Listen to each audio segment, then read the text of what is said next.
په امارات کې نری نری بارانو ملګرو وی چې کباب ولځو نو ټولو ته پته را چې کله د کبابو نوم راشي نو کباب المدینه کراچي سټار اجمان کباب خو مونږ وخوړو نلی والا ډېر بهترین و چا راته ویلو چې د خوراک سره دا ویډیو خوند نه کوي ویډیو اوس جوړو اوس پکې کباب اوس شنه چای او ورسره د ګوړې نه چاک دې پکې خپل خوند دی حسین صاحب را سره ناست دی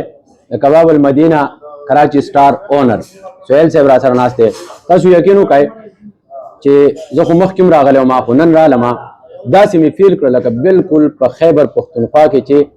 خپل اوریجنل کباب خوري نو ټولو پښتنو ته دا خواست دی چې اوس کباب المدینه کراچي سټار په اجمان کې موجود دی ډېر بهترین حال دی ورسره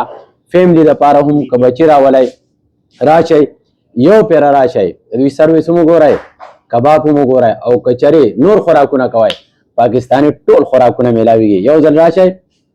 کباب المدینه کراچي سټار اجمان ته